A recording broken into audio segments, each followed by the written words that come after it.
Today we are talking all about the idea of making better decisions faster. And so there's going to be a mix over we did all of the numbery type stuff in the first two, or the second and third. We talked about truths in the first. This is where we start to get into a lot of the fun stuff, right? And this is where we get to talk about things that serve us as individuals, some of it, and definitely serve it as businesses as well. See, because I believe that, and I need to turn this on Do Not Disturb because it's going to continue to go nuts. Businesses are made up of people, right? And I'm a big studier of human behavior and people behavior. So if you understand how to solve or how to help people be better versions of themselves, you can do the same thing for businesses, because businesses are ultimately ran and operated by people serving other people. So that's one of those topics, right? How do we make better decisions faster? And I started out the first session. Were you here for the very first one? Okay. Around the idea that growth can't exist until you're honest with yourself. And again, people in business, we have to be honest with our business as well if we want our business to do more than what it's currently doing. And so this is where we start to get fun, because we kind of went through that first one with the truths and opportunities to look at ourselves and look at our business and challenge, okay, maybe I need to put my ego off to the side, and do I really have the right thought on this? Have I really done the work I thought I did to develop the company that I want? And then the second two sessions are all about strategy, building that 5-year strategic plan. How do you execute? How do you manage the details, the accountability? And this is where we get to take the honesty and the strategy and kind of combine them, right? It's where they collide, and then we start building off of fundamental principles and the intersections. And that's where we're going to talk about, over the next several classes. It's around those ideas, whether today's better decisions faster, next one's going to be around marketing and attention, and we're going to continue to build on the idea of once I have the honesty and I have the strategy, how do I elevate my business through the application and the tactical practices? I also mentioned that first one, time, energy, and money. Those are our three primary assets that we have. Every single thing rolls up to that. And why I want to hit on that again real quick is because the ability to make better decisions faster affects each of these in big, big ways. Okay? And we will kind of touch on some of those specifically, but I kind of want you to think about that. The other thing that that better decisions faster definitely impacts are the big three, what I call the three make it or break it's a business. You mess up any one of these in your business, and your business will suffer. And making better decisions faster impacts each of these from a business perspective. Where it impacts each of these from a personal and business aspect, this gets heavily impacted by the ability to make better decisions faster. So, I kind of mentioned in the strategy sessions, a belief that I have is that profit is made and lost in the details and decimals. Right, we talked about some of those little examples, 0.5% there, 0.5% here, and depending on the size of your business, all of a sudden goes from an extra $200 a month to $2,000 a month or $20,000 a month, depending on the size of your business, just in little decimals. And then the details is what we'll talk way more about that when we get into customer experience, but the details and how you manage the accountability and details is where you pick up those decimals. There's also profit and time is lost in indecision. Most people sit there and think, oh man, if I make a bad decision, I'm going to lose money. However, if it takes you forever to make a good decision and forever to make a bad decision, guess what? You can lose money and time in the indecision it takes to even make a good one. So that's where I want to help people focus on the idea of helping make better decisions faster. And really you have to explore, why don't we? What are the things that keep us from making those better decisions faster? And so if you were here last month, I kind of sent home a little homework. And I have a little space on the notes to kind of think about that. If you had some ideas and thoughts, or if you're just sitting here for the first time and want to think about it, what are some times when indecision had you stuck? And honestly, I don't care if you think about the first thing that comes to mind is something personal. Right? There's those things, because again, this is an idea and a concept that if you get better in your personal life of making better decisions faster, guess what? You're going to make better decisions faster in your business as well. You're going to be able to teach other people within your business how to do the same thing. So I don't care if it's personal or business, but think about some times when indecision had you stuck and you didn't know how to move forward, how much time was lost in that indecision. And then think about times where decisions were quick and decisive. Why? Right? Because it's easy to sit there and reflect on, oh man, There's this one time, fill in the blank, I couldn't make a decision for like 3 or 4 weeks. I was rattled, I was scared, I was this, I had to wait on this person, and it's easy to sit there and go like that, but if we could sit there and go, oh man, yeah, I remember when this happened, and it was like a no-brainer. And I want you to think about why. Why were you able to make that decision fast? Was it confidence, knowledge, past experiences? Right? So, because if you can learn and understand, why do I not make decisions quickly, but then equally what leads to making decisions quickly, that's where we want to move the indecision in the areas of life that are uncomfortable over to this side of it. So when we sit there and have the ability to make better decisions faster, like I truly feel this concept as a whole is ridiculously undervalued in the business world. It is not talked about because it is a soft skill. Right? When we talk about like sales, or we talk about operations, we talk about accounting and cash flow and accounts receivable, those are all things that people think like, okay, I need to develop better sales teams and make sure the presentation's on point, are our proposals going out on time. Like all of that stuff is very tactical, absolutely things that can be done from a procedure, process perspective, which we'll talk about. But when you look at things in life and in business that are soft skilled, usually those are very undervalued, but they're one of the most important things that we can do. In fact, a lot of my body of work, what's taking on like the next evolution, is around the idea of emotional intelligence. And real quick, and the reason why this is a piece of that is all soft skills somehow roll into the idea of emotional intelligence.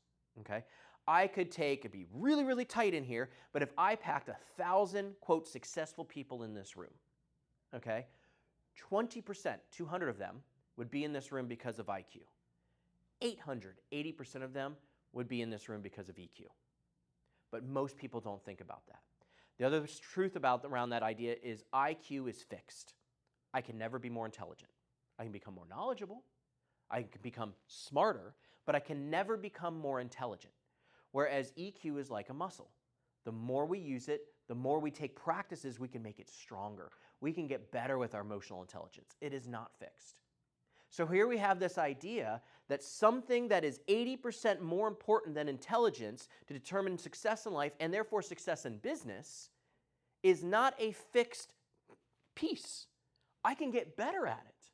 Yet this is one of those things that fall into that scope, and it's incredibly undervalued.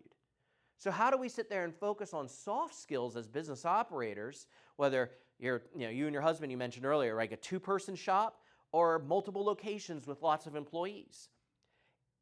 Solving that problem is more important the larger you are, right? It's one thing to have a conversation with one other person, say, are we working on this? Are we working on this? It's another thing to go, man, we've got 10 managers and leaders. We've got 100 managers and leaders. How do we make sure all of them are focusing on EQ equally, if not more so, than the tactical applications of things we've always held people accountable for?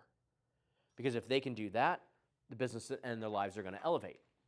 So I kind of came up, fortunately I was able to find a little chart. I had this idea in my head of how do we monetize, how do we put together the idea of like figuring out where we sit currently, right? How do we figure out, like, if I move from over here to over here, from slow decisions to fast decisions, but also understanding that if I make a fast decision, but I do it poorly, guess what? That just accelerates a mistake.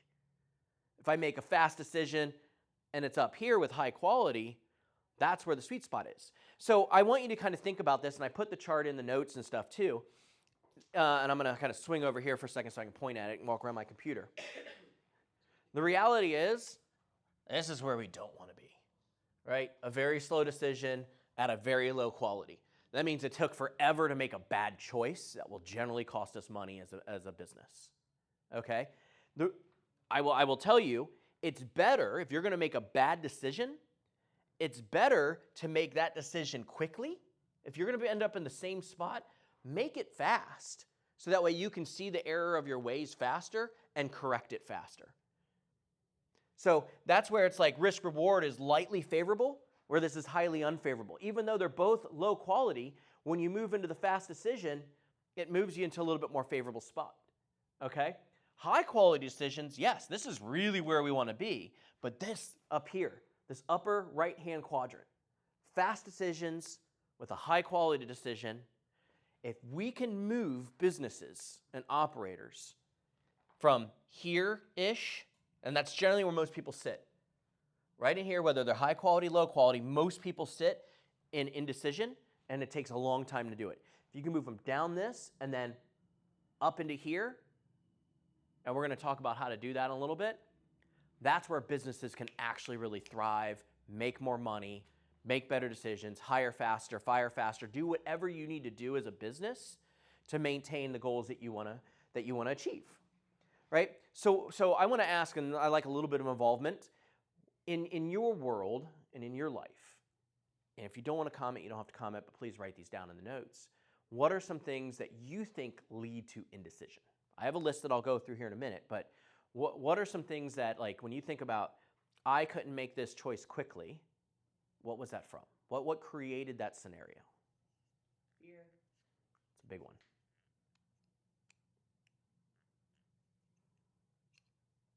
I think monetary, the larger the amount that you have to invest.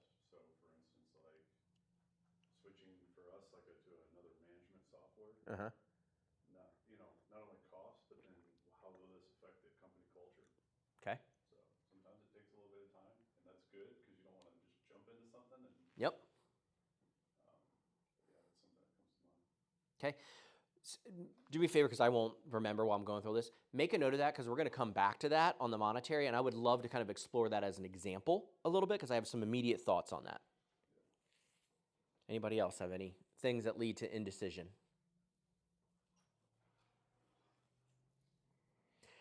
If not, I'll keep jumping on. So why are we slow to decide? First one, fear that you mentioned. And there are a lot of things, especially as operators, to be afraid of, right? Number one, I challenge people, can those fears be quantified? And what I mean by quantified is there a way to take a formula and a metric to it, to like, this fear is costing me money, or this fear is keeping me from making me money? And I'll use a really, really, really simple example to prove my point. Many, many, many years ago when I was working at Wildman, we were part of a group of other laundries that had father-son situations, right? So like back in the day, it was Brent Wildman's owning it, Josh was coming up, and we would go to these conferences where the sons, the next generations, would get together and like learn from each other, because they're eventually gonna be taking over the businesses. So there's this one laundry up in Toronto that the next generation would come, and he's telling a story. He goes, yep, because see, at Wildman, we had our dress code rule was shirt and tie or a logoed polo shirt. And then our briefcase had the logo on it, like, because image was a big thing that we sold. So we wanted to make sure the image that we represented, we were taking that best step forward. And this guy from this laundry goes, yep, he goes, I don't want our logo anywhere on anything when our sales reps are going in the door. We don't want it on the shirts or briefcases or whatever else. And we were like, why? And I could see the look on your face. He goes, because, and in that world, remember, there's service route people that come in, change mats, pick up dirty laundry, drop off. He goes, because I don't want our team sitting, talking to a decision maker, and the route representative from their current provider walk in and see that they're meeting with us. And I'm going, okay. At this point in time, I was highly successful. I've been doing it for 8 years, and I can count on one hand how many times that may or may not have happened. It was more like probably 3 fingers. In 8 years, making 20 calls a day. And so here was a fear of something that could happen, was keeping them from actually representing their brand and the marketing of just walking in or sitting down and having lunch somewhere, and people are looking around and seeing the net logo on the shirt. Right? So this fear of the what if was actually costing them brand representation. Right? I mean, and that's what when I ask people, can fears be quantified? Like, what's it cost? What's that fear costing you, right? Fears can often be monetarily out of balance. That's another example, and that's why I kind of use that one, because that fear of like, oh, what if? And then even if that route driver saw that person sitting there with their logoed shirt, then it comes down to, does it even matter? Are they going to be able to do enough to save the account at that point in time? And maybe 1% of the time, or 10% of the time, 1 out of 10 times it is. So now all of a sudden you have, if 1 out of 10 times that actually gives them the trigger to up their game and save the account, but it only happens 2 times a year, Okay, now we're worrying about something that doesn't even have a monetary impact at all. So it's definitely costing us money by not walking in the door with a proper representation. Because how many sales aren't you closing? If you're leading with the idea of enhancing the image of a company, but yet you're not enhancing your own image, what's that costing from a credibility perspective? Fear of failure. That's a big one, right? And I want to sit there and say failure can take on many, many different perspectives, many different origins. What are my employees going to think? You're talking the culture. How will the culture be impacted? What will my customers think? What will my peers think? What will my family think? Like, we have all of these fears of what other people think, and I call it FOPO, okay? Fear of other people's opinions.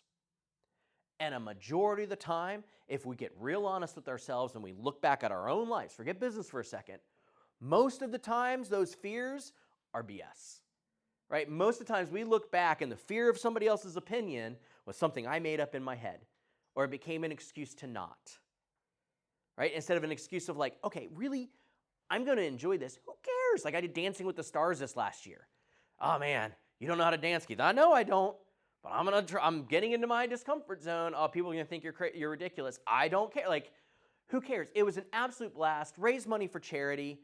And at the end of the day, if they think I'm an idiot because I painted myself green and was Alphaba on stage, they can live in that world. I'm going to choose not to. I know that's a really silly example, but that's the same thing that we oftentimes, when we look at fear of failure, it's what are other people going to think? Oh man, we tried something, and that was a swing and a miss. On to the next thing, right? But we oftentimes don't take that experimentation. And experimentation oftentimes leads to the really, really good ideas. But if people don't experiment out of the fear of failure, fear of what other people might think in the experiment, you never find the breakthroughs. So if this all feeds the idea of like, how do I make better decisions faster? Is if I can dismiss what will slow me down. If the fear of failure is costing me time, if the fear of failure is costing me energy, that means it's costing me money. Another thing, lack of knowledge. This is a big one, right? And I can sit there and say this, like as an operator, when I first opened up Cloud9 Multisport, it was my first venture into actual retail ownership. I'd worked in retail when I was a teenager and young adult. I'd worked with retailers more than 20 years and picking their brains, but I didn't know what I didn't know. I had a lot to learn. And so that lack of knowledge made me operate and make decisions on a slower perspective. I can tell you today, I make a lot faster decisions now than I did 4 years ago when I opened the business because I increased that knowledge. So lack of knowledge is a big reason why we are slow to decide. Lack of experience. And those are two very different things. And again, I like to, and it's not for like, look at me, but all I can do is look inward and use examples. So for example, when I went from Wildman, I was at Wildman for a little over 11 years, highly successful in the industrial laundry business, was VP of whatever when I left. And then I started my own business, actually where this Trident 21 all started was helping other small businesses, what I learned there. It was back in 2012. And then I was able to get involved with Matt Hoskins at PayProTech, and he hired me as VP Business Development. He goes, look, I know you don't know the industry, but I need you to learn the industry, but do what you did at Wildman and do it over here. Okay? So on one of those, I had a very high level of knowledge from sales motivation, marketing development, biz dev. Like I knew what it would take. I just didn't have the experience in payments and technology. So I had to build that experience. I knew how to go out and make cold calls. I knew how I had the confidence of selling. I just didn't know what I didn't know, and I didn't have the experience in that industry. I had to learn, right? I had to walk in those shoes and then take that experience and build stuff. Ultimately, all of those things roll up to lack of confidence.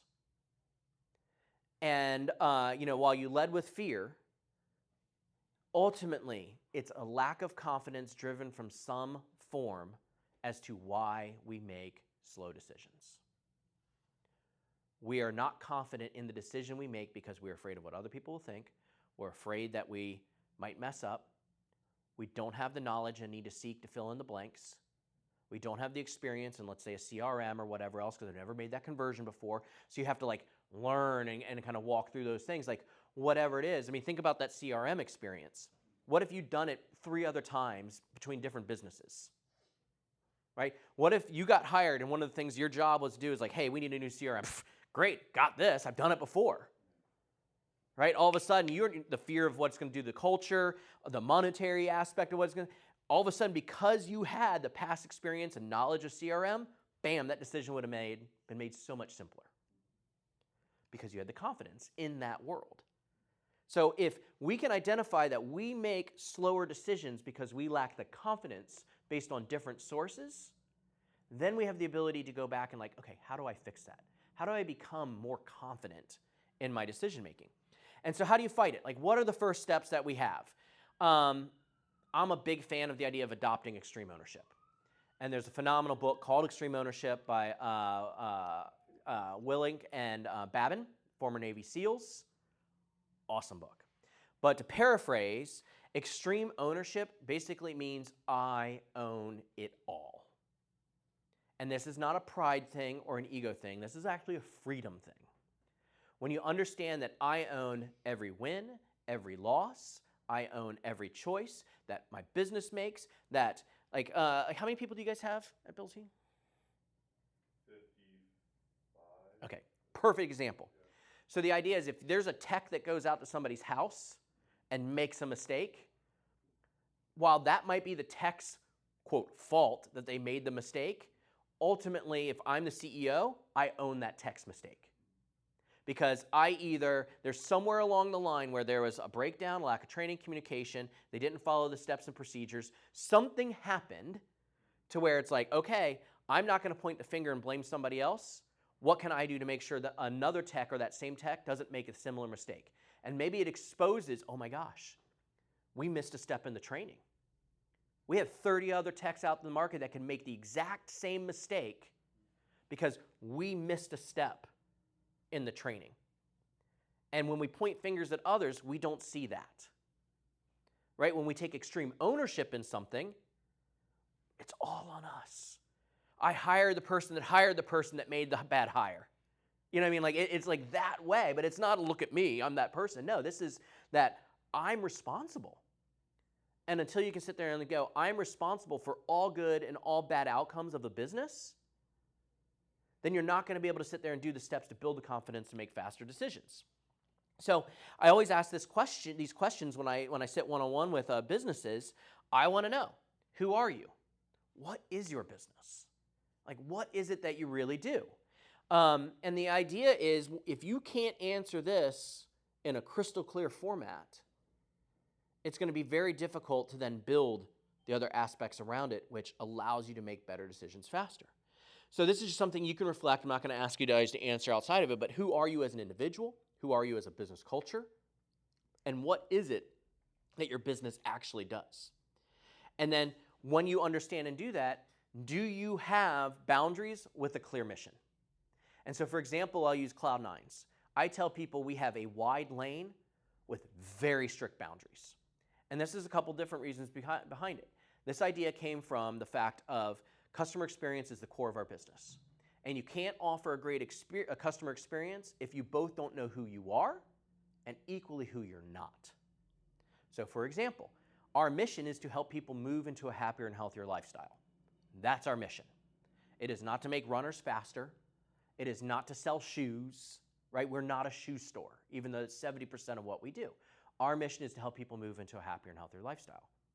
And so when you look at that as our mission and you look at our boundaries, could I bring in a brand like Hey Dudes and sell them and make money? Yes. However, does Hey Dudes fall in line with that mission? No, they do not. They do not address pain, discomfort, pain management. They're not a run, walk specialty shoe. Wide lane, strict boundaries, they fall outside of those boundaries. So that makes it very easy for me to decide when a new brand approaches me and goes, hey, you should look at carrying us. Nope, you're not in our boundaries. Oh, you are in our boundaries, like Mount to Coast, which we just brought in. Okay, I need to look at these. Send me some samples. I want to try it out myself. Because I have a process that I built to allow me to make an evaluation quickly and decide, is this somebody we're ready to bring in? Is it the right timing to bring in? Is this a brand and a product that fits a need that we can get excited about, that brings attention to our store? And we do that because we have a clear mission with strict boundaries.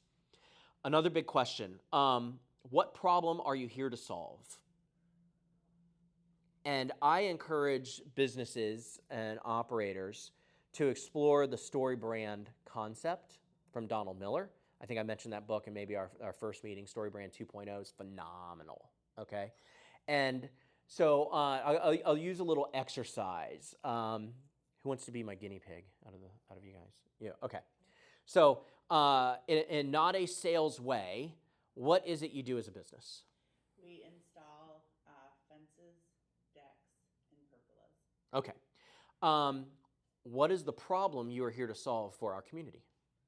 Have you thought about for that? our community. Mhm. Yes, to enhance the safety and the beauty of people's businesses and residences. Okay.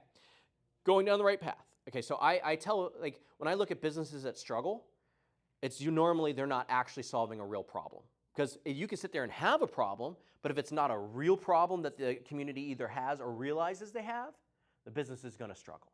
Okay? But I challenge you that you can actually go deeper on that, right? So, and this is that story brand concept. Because if I have, oh man, yeah, a pergola would be really, really nice in my backyard, and it would look better, and it would give us some shade, but man, 20 grand or whatever it would be to put it in there, is that really what I need to part with my money on, right? And I love the idea that you touched on, like, the safety security side of things, because I think if you go down that rabbit hole a little bit and you find the story of the why people put fences and pergolas and stuff in, is we're here to solve the problem of giving our community members safe and beautiful spaces to make memories.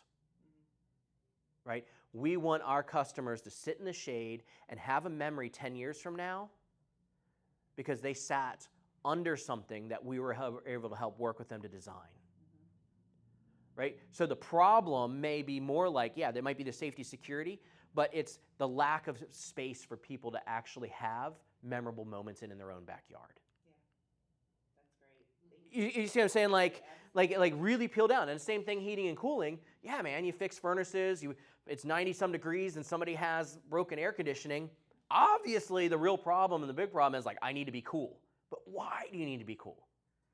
Because you don't want to hear your kids complaining all the time. Like, think the ripple effect, right? And so think, what does that mean? We want families that are happy, healthy, comfortable.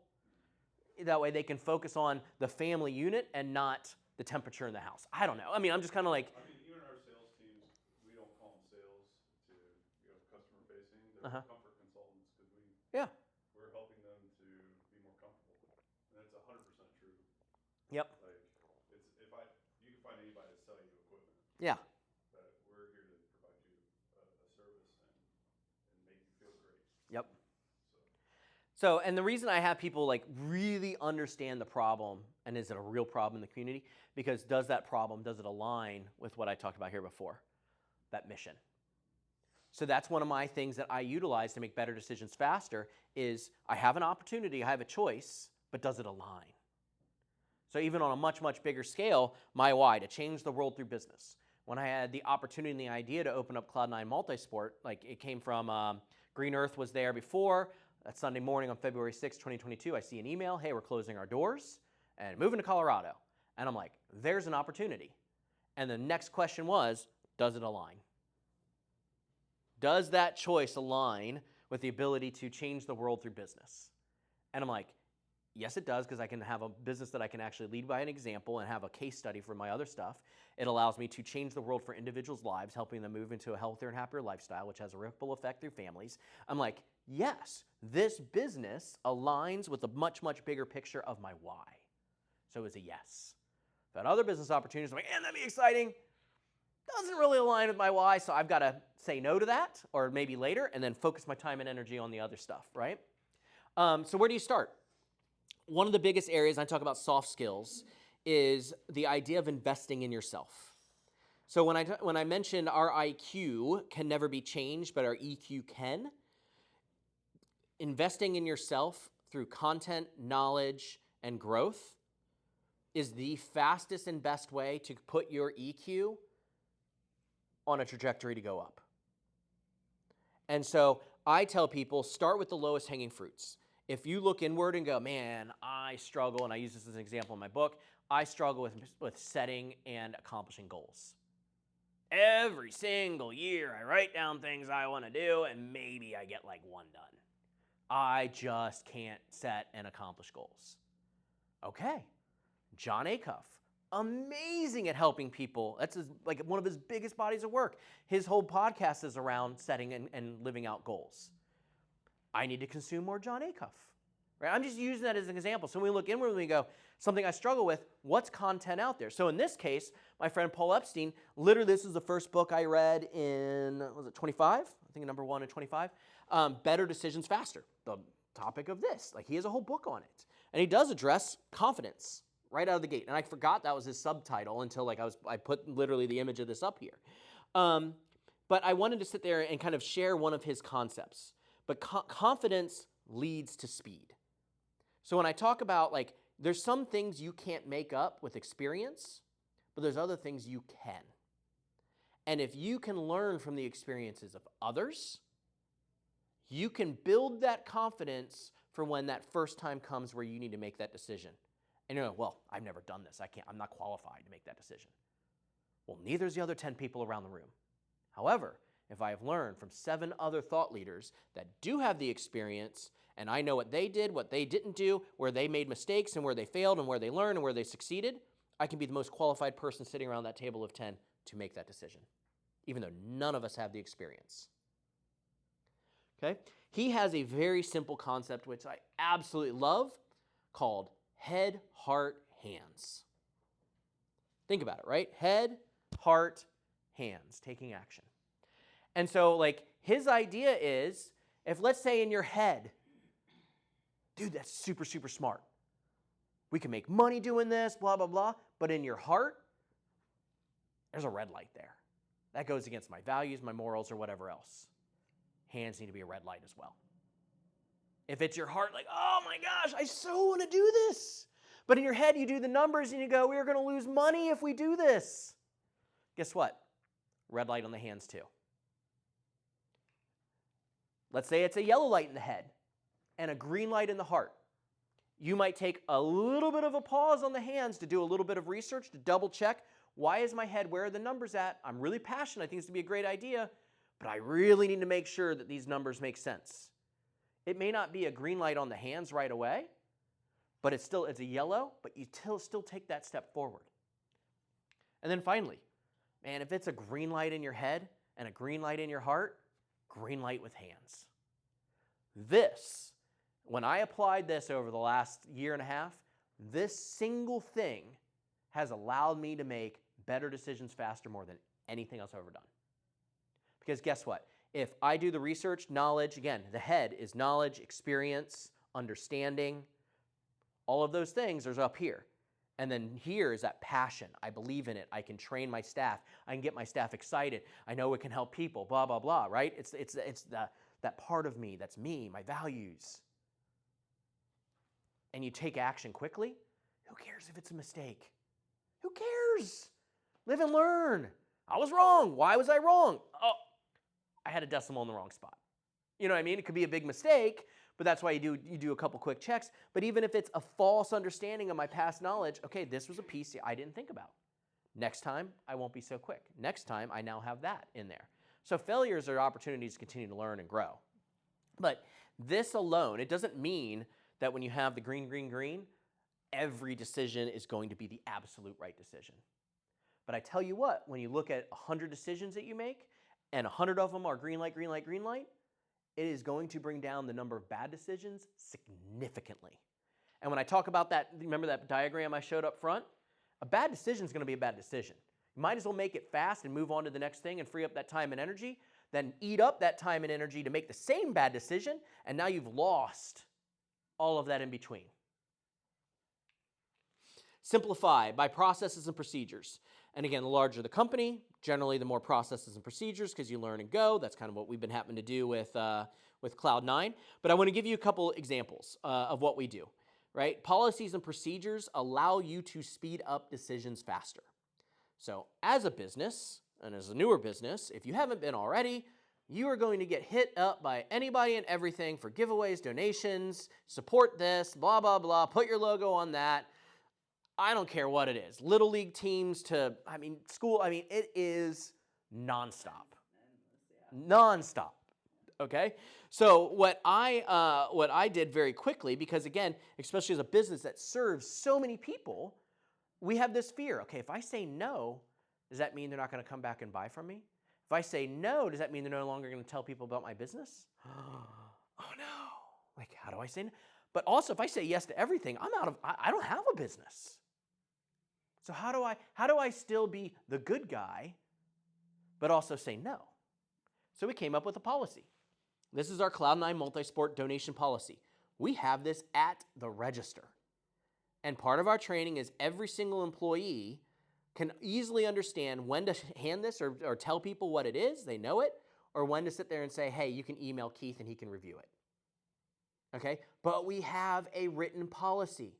Think about it. If any one of you are walking into Cloud9 Multisport trying to get our financial support or a donation for whatever your heart passion is, and I'm going to use yours, puppies. Okay? Like I already told you, our mission is to help people move into a happier and healthier lifestyle. That's physical activity. Our enemy is diseases and hospitalizations based on inactivity. Dogs are great, but it's one of those things just doesn't align with our mission. Okay? You can trickle anything into it, which I already know you could, but it's just one of those things we are going to say no 100% of the time with dogs or animals. That's not us. Okay?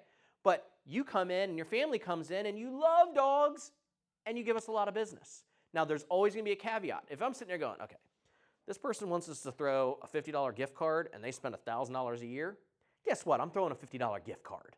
Okay? Not because we love puppies, but because they're great clients that spread the word and send a lot of business our way. However, if somebody walks in, I don't know them, and I don't know who they know or whatever else, I have a policy because I can sit there and tell people, I don't know if you can read it from here or not, but Cloud9 Multisport, I tell people right in the policy is a lifestyle focused on running, walking, and standing communities. Our mission is to help people move into or continue to have an active and healthy lifestyle. With all donations, we want to have intentionality through partnering with organizations that align with our mission. So I'm laying it right there without anything. There's no list of what we don't do, right? It's what we do. As a business and personally, sometimes I have to say no to some things to be able to say yes to the things that align with what we're doing, because we can't give everything away, right? And I put something that we do because as a business, and I mentioned this in some of our meetings, I have a program where we support through purpose Water for Good. So I put that in here, right? We currently directly support Water for Good through a Clean Water Initiatives with our $3 per shoe program, as well as a few other local nonprofit organizations through their 5Ks and other fundraising events. So now I call it without Water for Good because that's all over everything we do. And then everything else, to give examples, 5Ks, fundraising events, etc. If you'd like to have your needs considered, please submit a full request and supporting information to Keith at Cloud9 Multisport for review. Even if we can't do something now, we may be able to in the future. By having an outlet where, again, puppies is the thing, they're looking at this and going, do you think they're really going to donate to us? Do we really align with what they laid in here or like laid up in here? And I tell you what, 9 out of 10 times we never get an email. So by having a policy, and we go back to time, energy, I'm not wasting my time and energy reading 10 emails or having 10 conversations because every single person is told, email Keith, email Keith, email Keith. Keith handles it, Keith handles it, Keith handles it. My team is empowered with a policy to show anybody, right? So I know that's a very simple example, but you can see how having a policy in place allows a faster, better decision and saves time and energy of wasting on things that just are going to be no's anyways. And by having still the possibility to be considered in the future, subconsciously, I'm not saying no, right? I'm letting them say no to themselves. Employee handbooks and then hiring practices, procedures backed by policies. These are a couple of the things that we do. And I'm going to talk about that real quick because one of our topics that we will be doing is around recruiting and retaining top talent. We're going to spend a whole session on that, but I want to touch on a couple things that we do. I learned many years ago to recruit instead of hire. And you might say, Keith, what's the difference? There is a massive difference. I believe you hire to fill a hole. I'm not interested in filling holes. I'm interested in having valuable team members that become part of our culture. To do that, we recruit. Now, that does not mean that I don't put a thing up on Instagram or Facebook that we are now looking to expand our team or add a position or whatever else. But the mentality I go through that process with is a recruiter mentality, not a hiring mentality. So what does our process look like? I'm going to go through it very quickly. I have a very unique job description, and we'll share that when we go through the retaining top talent. But the gist of it is, I, in a comical way, list out, here's who we're looking for, and then I list out what we're not looking for. I literally say in one of it, if the idea of saying hi to strangers and smiling makes you feel like you'd rather climb back in bed, this job isn't for you. How many times have we gotten or looked at a job description that says what we don't want? Guess what that does? That takes me from a stack of 50 applications to like 10. Now all of a sudden, because I had a very unique job description, I save myself time and energy of nope, nope, nope, to the 10 that I actually probably want to talk to anyways. First step of the recruiting process, right? Now, obviously, if people go, hey, my son, my friend, oh, I know somebody would be great at this. Awesome, right? We interview a few candidates. We weed through those, and we select the interviews, and Ashley helps with this so she can sit there and kind of attain or attest to some of this stuff. Step 3, we invite them for a job shadow. This is non-negotiable. We have them come in for a Saturday, usually because it's when we're busier, anywhere from 2 to 4 hours, and just watch. And 2 things happen during that period of time. They watch us and make sure that they can actually enjoy doing what we're doing, but management's also watching them. There are ones that can't help themselves but to help. Can I carry that? Can I? You know what I mean? Others just sit back like a thing on the wall and just watch and don't say anything. You get a real good, and then when it's slower, you're kind of just talking more in general. You get a very quick idea like what's their personality like? What are they going to be like when people walk in the door? Are they a servant mentality? We're able to sit there and do, and then we pay them. I pay them cash for their time. Whether we hire them or not, we take cash out of the drawer, we mark it on our register thing, and we pay them for their time of coming in. And say, we will be in touch. And then after that, every single one, even if at that point we know, nope, that person's not for us, we still have the conversation. Again, when it's a process and a procedure, you check all the boxes. We go, hey, what'd you think? And more than likely, just because you made that phone call, because what you don't want to do is you don't want to, well, I never heard back from them and get that reputation. Okay? When that phone call can be like, yeah, I realize that job's not for me. No problem. I'm glad you came in. I'm glad you enjoyed getting a little look behind the doors. Thank you for being honest. If there's anything I can do to help you in the future, let me know. Click.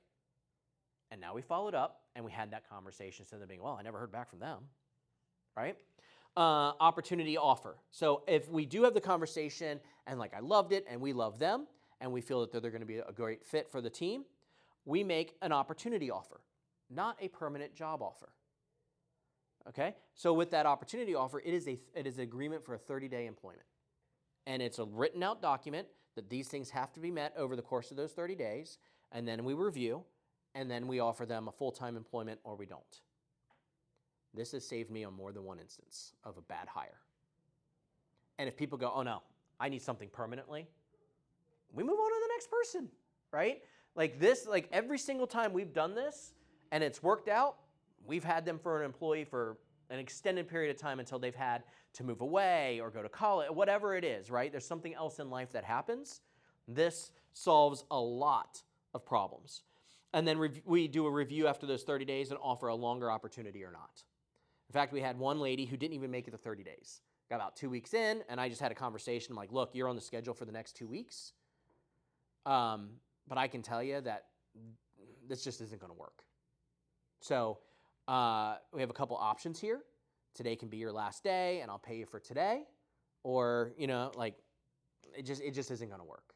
Right? And depending on your own value, like they're on the schedule and they plan stuff out, I could pay them for the rest 2 weeks because guess what? I'd rather pay that person through the end of the 30-day agreement and not have them in the store versus being a detrimental part of the experience. What? Sit there and have them suffer and us suffer for another 2 weeks and possibly hurt our reputation in the process and still be out the same amount of money? Remember, head, heart, hands, right? Like all right, here you would have made it, you're on the schedule for another 8 hours in the last week. here's your amount of money. Have a great one. They go off and find something else. So the reason I went through that is having the processes and procedures, not just from giving, but even the hiring and recruiting aspect of things, allows us to make better decisions faster when it comes to people. Because payroll is one of our largest expenses. And as everybody knows, you hire the wrong person, it costs you a whole lot more than just the payroll. So another piece when we talk about experience and knowledge is the idea of who are you going to call? You know, in the Ghostbusters movie, obviously we don't have to worry about ghosts, but in the movie, people didn't know how to deal with ghosts. So you obviously right away knew, I have to call Ghostbusters. I don't know how to fix my furnace. You know what I mean? Now, like you said, there's plenty of people that can come out and fix a furnace or air conditioning, but as a business operator, you have to be able to understand what are my ghosts that we don't have anybody on staff that is qualified and equipped to handle it. So who are we going to call? If we have a problem, and again, remember, we are slow to make decisions based on lack of confidence. Usually lack of knowledge and lack of experience leads to lack of confidence and slows it down. So if I have a Rolodex of people that I can call when there's a ghost that we need to address, faster decisions, right? So taking the time to build that Rolodex is going to save you time, energy, and money in the future, guaranteed, even if it costs you, right? So I look at that Rolodex needs to be two different categories, free and paid. So let's talk about free first, right? Mentors. People who are taking you under your wing, they are investing some time into you because they want to see you succeed. Those people have opened up the door in their life to give you free advice. Use it. Now, friends can also be that. You can sit there and look at friends that have owned businesses, sold businesses, you know, things of that nature where you're like, hey, can I ask a question? Did you ever experience this? Again, what we're trying to do here is, who am I going to call? How am I going to shorten my runway on knowledge and experience because I have these people in my sphere of influence? Or I'm going to build my circle of influence to have that Rolodex. Networking events. So here's the idea. When you go to a chamber networking event, guess what? Everybody's in there with the common cause of meeting other people, and it's one of the reasons why I kind of built this is around the idea of communities as well. They kind of go hand in hand. Like, it's one thing for me to sit there and facilitate a class like this, but it's another thing to sit there and have people meet each other you otherwise would not have met. To sit there and have a community of people to go, man, did you ever experience this? Yeah, I did. This is how we fix it. Oh my gosh, that's exactly what I needed to hear. Right? I'm in Veritas roundtables. Now it's something I pay for, but there was a situation where a year and a half ago with the business that I sold that I had to figure out how, just because of my own head, heart, hands, I was in a conflict. And I had to run it by a group of qualified people. And the advice I got from them probably saved me $10,000 in unnecessary payroll. They gave me an insight and advice that I could not think of myself because I hadn't really faced it before. So at the time, $350, now it's $400 a month that I pay to be in that group, trust me, has paid for itself. Now that's part of the paid piece, but it's still that same idea. If you can have that community and people that can give advice in that way. Now there are Facebook groups too. I don't know for your individual industries if there's Facebook groups, but let's say in like the payments industry and in other ones, there is closed Facebook groups and people are posting comments, asking questions, people are giving their advice. Man, talk about, you have to filter a lot of it, but a great place to go. I never thought about that. That person had a great, you're not even like searching it. If it just being like, or if you can go and do a searchable thing, go into your Facebook group, hey, you know, yada, yada, let's say something with fencing, I don't know. You know, how do I get around a sprinkler line that's sitting right on top of where I need to put a fence post? And you search into that. Oh, this is what somebody did. Great. Now I just shortened my experience. I never dealt with it before. I now know what I need to do. Right? So all of those things are free. I'm going to give you all a little free advice. As somebody who has been in different industries and been in a place of expertise, number one, those people, I'll put them back up here. Oh, I had to click through it all. Especially mentors and friends, okay? Always treat people giving you advice as if you are paying them. Respect their time.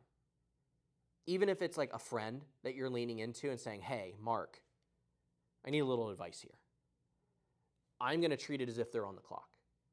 Because even though we're friends, I want to be respectful of the fact that he has 20, 30 years experience. Maybe he spent $100,000 in educating himself on this. You know what I mean? Like, I don't want to take advantage of my friend leaning into that advice. So I still treat that time, even though he's one of my best friends, he charges other people for this advice, and I'm asking him the question. So I'm at least going to treat him that way. And then I do this too. Even with some of my friends that are more than happy to give me the advice, I always ask them if they do provide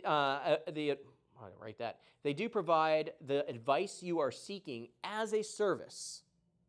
Okay, so if I want to ask, like, let's say it's an accounting question, and my buddy John is an accountant and a CFO, like a fractional CFO, okay, where he charges people for the advice I'm going to ask.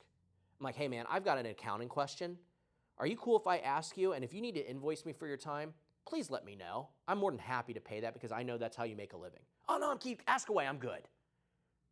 You know how far that goes, especially with a friend-mentor relationship, by simply not assuming that you're my boy, you're going to do this for me. Right? They're going to not charge you anyways, but in that world, the people that often are there with a real intent, like the right intent to help others, they're not going to charge you, but it goes miles when somebody recognizes, I know you do this for a living. Let me know if I need to pay for it. And then ask questions and listen. This drives me personally crazy. I will have people in the payment space. Hey, Keith, I have a question for you. Do you have like 10 minutes to give me your advice? Yes. What do you need? And it's not just a question. They ask the question, and it's just, they don't want to listen to the answer. They just want to hear themselves talk. Great, not only did you not pay me for my 10 minutes, because I do offer consulting in the payment space, but you didn't even take my advice. You just wanted some form of validation for yourself, not even and you wanted to waste my time to do that? Right? So if you're ever seeking, it doesn't matter if it's a mentor or a friend, sit back. Like when I would go to Dave Illingworth, and like, Dave, here's my problem.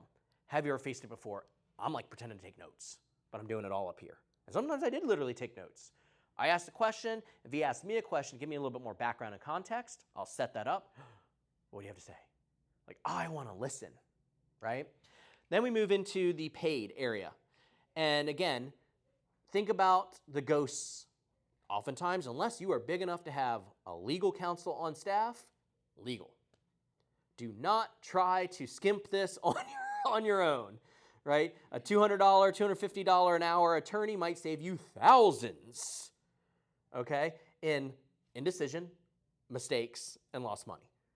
So if people go, I can't afford this, find a way to afford it because you might not be able to afford not to in the future. And very rarely are you ever going to find free legal advice anyway. So they're in the paid column. Financial. I did my own books up until about 2 or 3 years ago. And now I mean both, not books, I had somebody else filing my taxes, but I did my own books. Until I got to the point where I'm like, this is getting way bigger, I can't afford mistakes, and it is taking time and energy away from me that I could be putting on the biz dev side. I hired a bookkeeper. This last year, I went out, Dan's usually here, Dan Blue's now my accountant, and we are moving with his advice and expertise. He not only did my taxes, but we were moving one of my LLCs into a C Corp. We're going to roll the other. We're building a foundational structure. That's not free. Even though I've known Dan for years, that's how he pays for put food on the table, right? He is in my paid column for advice and everything. And him and I also have a relationship. So I'll sit there and pop off a question. I'm like, hey, send me a bill. And usually he doesn't, except for all the formal stuff, right? But I do that other rule. I never assume that he's going to do this for free. He is hired. He is part of my extended team. And I value his time, and there's value there. Consultants. And when we talk about, so like, I'll use that's why I wanted to come back to the CRM. So if you can quantify however long it took for you guys to do the CRM conversation. So, and I'm gonna put stupid numbers in there. I'm just gonna use this as an example. So I have seen situations, whether it's a CRM or some other type of software. By the time they got done putting it in place, they were, let's call it $2,000 a month in increased net profit through either efficiency, better run scheduling, better billing, no more mistakes. They literally, from the time they executed going forward, was $2,000 net profit to the positive by implementing software. Because of indecision and lack of experience and going, how will this, it took them 10 months to make the decision to put it in. And now I have $2,000 a month minimum equated to the decision. That's $20,000 in lost money. What if you could have hired a consultant? What if a company can hire a consultant, pay them $5,000, and that decision gets made and implemented within 30 days? Because I brought in an expert that's done this 10 times before. They're going to lead us in the right direction. They're going to do this. Man, that's $5,000. I don't care. I'm up net $15,000 because it's a $2,000 a month positive thing. So many times people think the idea of paying consultants the money they charge is unreasonable. But what happens is it's unreasonable to shortchange your business, to shorten your decision-making time by going to an expert or somebody with that past experience and knowledge and paying the people to do that, right? It's why, like in the payment space especially, people pay me, I mean, my rate in that space is $250 an hour. I'll do retainers, or it's $5,000 a day. I had a company, they'll fly me down, and I'll sit in their office for an entire day. Pick my brain, do whatever you want. You have me for a whole day, it's $5,000. And I remember the one company, I mean, it was a easy 10x return on that day. No problem. They would do it again. You know what I mean? So a good consultant knows that they have to bring value to the company or they're not going to get referred and they're not going to be brought back. So consultants are definitely somebody in your space that, again, if you're building your Rolodex to make better decisions faster, who are you going to call? We may not have an IT person, we may have an IT company, but do we need to have an IT consultant that helps us make sure that we have the right IT company? Or is it really an IT problem we have? You see what I'm saying? Like, there's different people that you can sit there and add to your repertoire because you don't have somebody in-house to fight that ghost. And again, there are differences between consultants and experts. They're usually the same, but at the end of the day, I put this separately because I want you all to think about what you do. People pay money for expertise. So even in your own businesses, if you're an expert in your own business and in your industry, people will part with their money for that. So I've always told and trained, whether it's the staff in our store, thousands of salespeople, be the expert. If you're the expert and you come across to the expert, people are more easily like, yes, I trust is more instantly built. Sign away because I know I'm getting what I'm going to pay for. And people aren't afraid of change, they're afraid of the fear of change. And expertise can eliminate that fear. In the last, oh man, it's 10 o'clock already. I'm going to go through this really quick. Data-driven decision making. The more data, and again, as a new business, I went through this as well. You may not have data yet, but find ways to keep and do data. So I had an example. I had a thought of, do we extend our hours to 7 o'clock during the summers this year? And in our gut, it was always like, hey, it's beautiful out in Winona Lake, people out walking. We did it from the first year we were open. Let's have extended hours at 7 o'clock to serve the people walking by. But then as I was looking at our plan, our strategy, I've got to control payroll. Payroll's our largest expense. I've got to control it. Do we need to be open till 7 o'clock? So our point of sale system, I clock all of our payroll hours in there, but also it tracks sales by hour. So I was able to run the numbers. From Monday through Friday in 2025, between Memorial Day and Labor Day, in between 6 o'clock and 7 o'clock last summer, we did $11,274 in sales. At our average margin at the end of the year, gross margin, 38% means our gross profit was $4,284.12. In labor, and I just put labor, operating costs, whatever, and it can be more than that, depending on who's working and depending on if I have 2 people on staff versus 1. 5 hours at $25 an hour of operating expense over 15 weeks, that's $1,875. Now granted, that $4,284, I still have rent, minimal utilities in that operating expense. There are certain things that are going to be paid regardless if I'm open or not, okay? So that means at the end of the day, I'm only made $2,409.12 in profit over the course of 15 weeks. It might be exactly what I need because that's the difference between paying a bill, not paying. That's a month's rent, let's say. And if I'm at zero, I need that $2,400. But what do I give up in that process as well? Guess what? That's an extra hour each evening that if My staff can't cover it. I'm covering it. That means that's an hour away from my kids in the prime summertime. That means I'm asking my staff to give up time with their family.